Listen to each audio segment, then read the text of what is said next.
ओम नमः शिवाय। बहुत पहले विजय आदित्य नाम का एक राजा राज्य करता था। वह शिव का परम भक्त था। उसने संगमरमर पत्थर में शिव का एक सुंदर मंदिर बनवाया था और हमेशा उन्हें प्रसन्न करने के नए तरीके सोचता रहता था।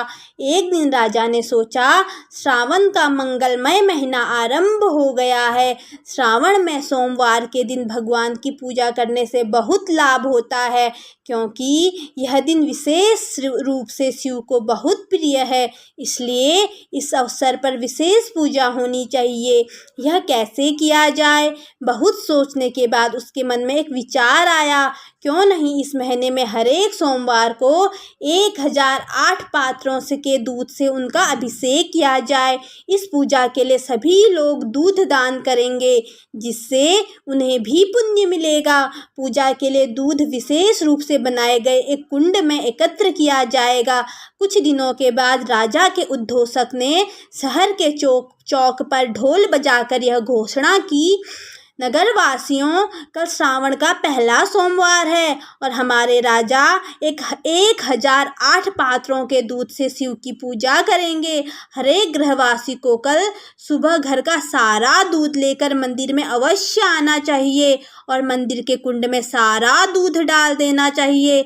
याद रखो, तुम सबको सारा दूध डालना चाहिए, जिससे कुंड का मुख पूरा भर जाए। सभी नगरवासी शहर के चौक पर घोषणा सुनने के लिए आए। कुछ लोग अपने राजा की धर्म निष्ठा पर खुश थे, अन्य शायद पूजा के लिए अपना सारा दूध देने के कारण उतने खुश नहीं थे। लेकिन किसी ने कुछ भी नहीं कहा और सभी लौट गए। दूसरे दिन सवेरे से लोग दूध के पात्रों के साथ मंदिर में जाने लगे।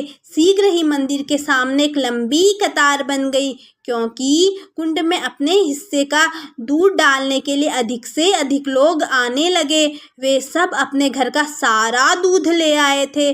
बछड़ों के लिए एक बूंद भी नहीं छोड़ा था। शिशु, बच्चे, बूढ़े तथा बीमार, उस दिन किसी को भी अपने हिस्से का दूध नहीं मिला, क्योंकि सारा दूध मंदिर के कुंड में डाल दिया गया था।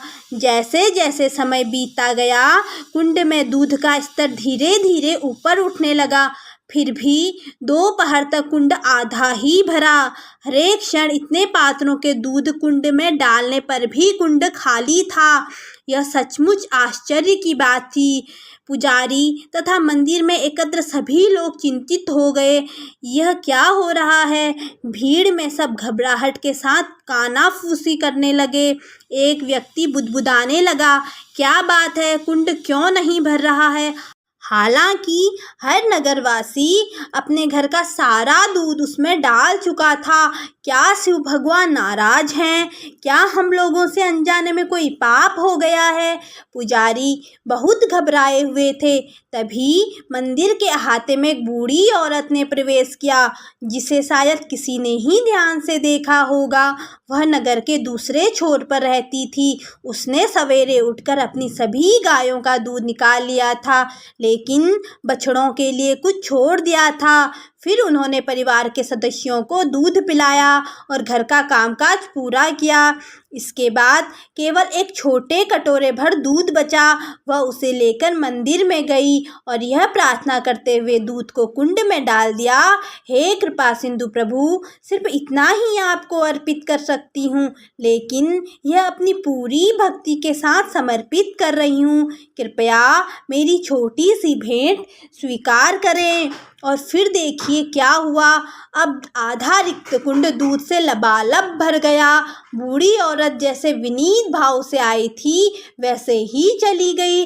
राजा और पुजारी कुंड को भरा हुआ पाकर फूले नहीं समाये और विशेष पूजा का कार्य संपन्न किया गया।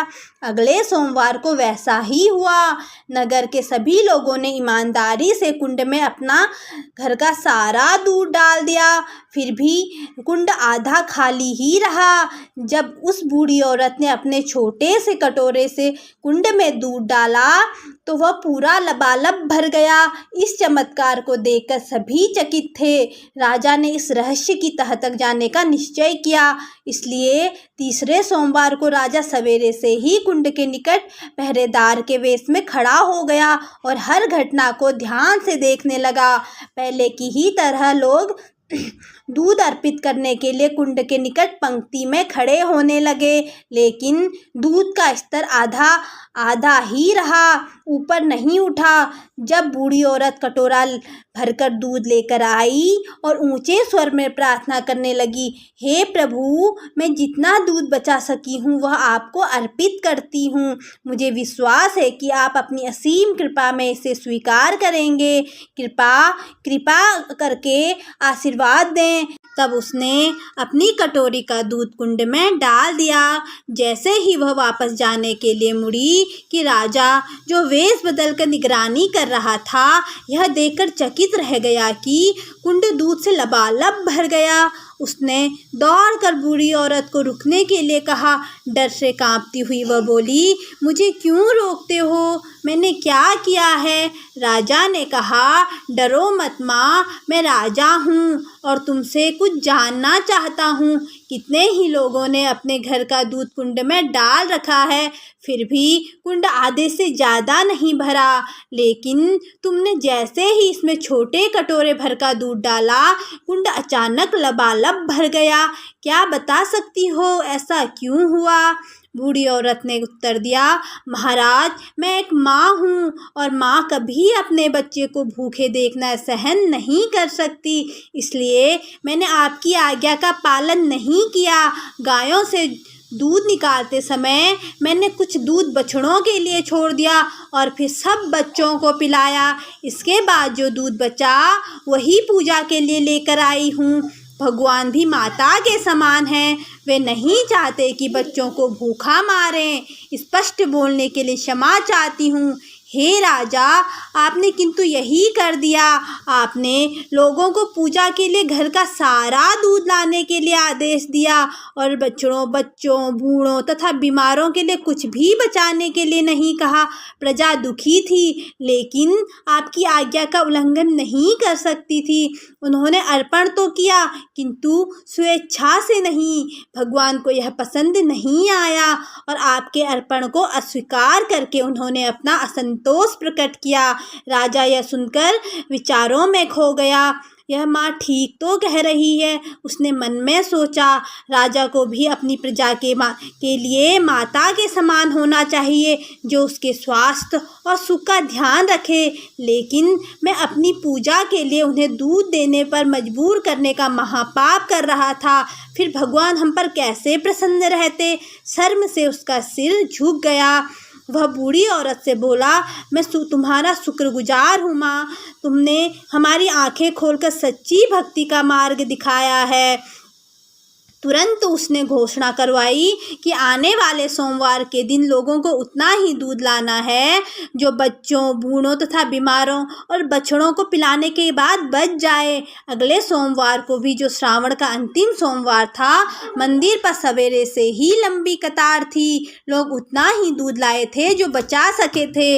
राजा ने भी उतना ही दूध डाला जो महल के बच्चों तथा अन्य लोगों से बच पाया था। परिणाम आश्चर्यजनक था। कुंड सुबह में ही भर गया। राजा अप्रसन्न था और बूढ़ी औरत का इंतजार कर रहा था। जब उसने अपने हिस्से का दूध डाल दिया, तब राजा उसे मंदिर में ले गया और दोनों ने एक साथ पूजा की। धन्यवाद माता, भगवान सचमुच आखिर प्रसन्न हो गए। राजा ने कहा, ओम नमः शिवाय।